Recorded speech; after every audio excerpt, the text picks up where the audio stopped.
ಈ ಕಾರ್ಯಕ್ರಮದ ಪ್ರಾಯೋಜಕರು ಗಡಿಯಾರ್ ಗ್ರೂಪ್ ಆಫ್ ಕಂಪನೀಸ್.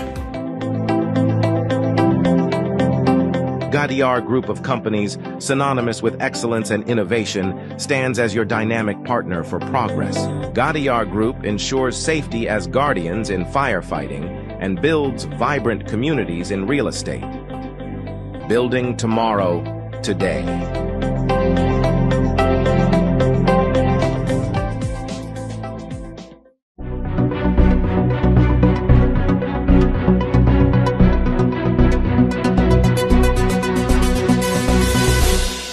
ವೀಕ್ಷಕರೇ, ಸನ್ಮಾರ್ಗ ಸುದ್ದಿ ಸಂಚಯಕ್ಕೆ ಸ್ವಾಗತ. ನಾನು ಸಮೀನಾ ಫಹಾದ್.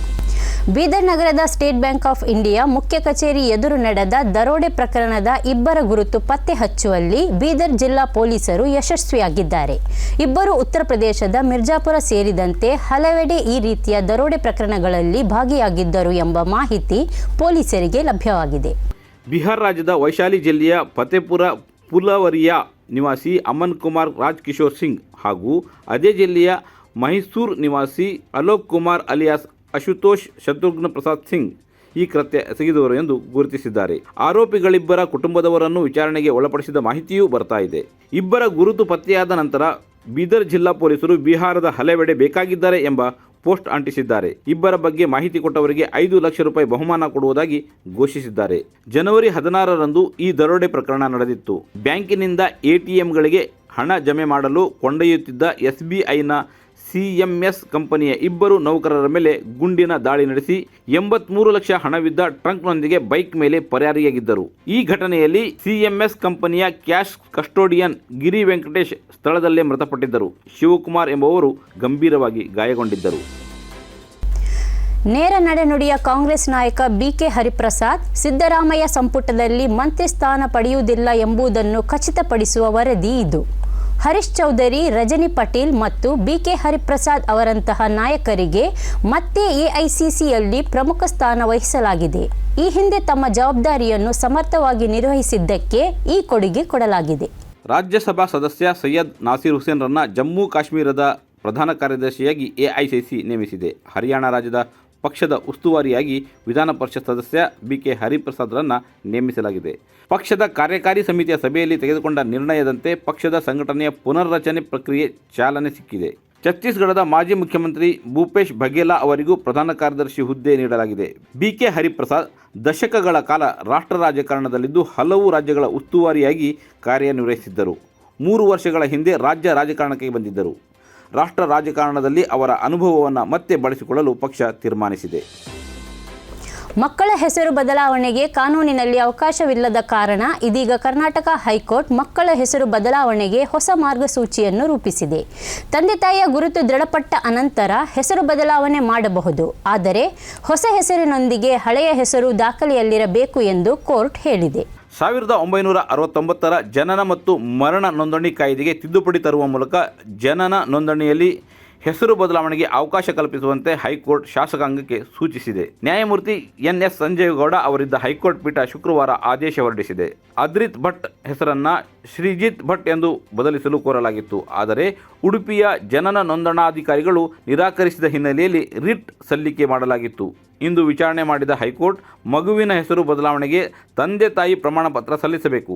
ತಂದೆ ತಾಯಿಯ ಗುರುತು ದೃಢಪಟ್ಟ ನಂತರ ಹೆಸರು ಬದಲಾವಣೆ ಮಾಡಬಹುದಾಗಿದೆ.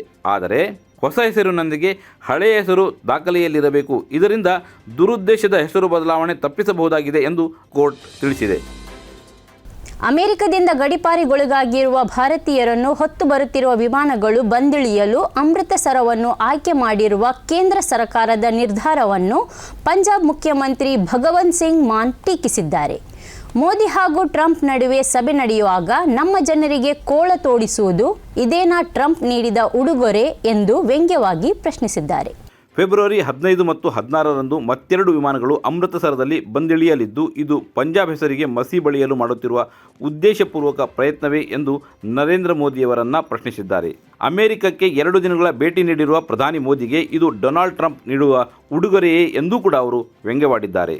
ಅಮೆರಿಕಕ್ಕೆ ಅಕ್ರಮವಾಗಿ ವಲಸೆ ಹೋಗಿದ್ದ ಭಾರತೀಯ ಪ್ರಜೆಗಳನ್ನು ಕರೆತರುತ್ತಿರುವ 2ನೇಯ ವಿಮಾನ ಅಮೃತಸರದಲ್ಲಿ ಬಂದಿಳಿಯಲಿದೆ. ಯಾವ ಮಾನದಂಡವನ್ನು ಆಧರಿಸಿ ಅಮೃತಸರವನ್ನು ಆಯ್ಕೆ ಮಾಡಲಾಗಿದೆ ಎಂಬ ಕುರಿತು ವಿದೇಶಾಂಗ ವ್ಯವಹಾರಗಳ ಸಚಿವಾಲಯ ನಮಗೆ ತಿಳಿಸಬೇಕು ಎಂದು ಅವರು ಆಗ್ರಹಿಸಿದ್ದಾರೆ. ಫೆಬ್ರವರಿ 5ರಂದು ಅಮೃತಸರಕ್ಕೆ ಬಂದಿಳಿದ ಗಡಿಪಾರು ವಿಮಾನದಲ್ಲಿ ಬಹುತೇಕರು ಗುಜರಾತ್ನವರಾಗಿದ್ದಾಗ ವಿಮಾನವನ್ನೇಕೆ ಅಹಮದಾಬಾದ್ಗೆ ಕಳಿಸಲಿಲ್ಲ ಅಂತ ಮಾನ್ ಖಾರವಾಗಿ ಪ್ರಶ್ನಿಸಿದ್ದಾರೆ.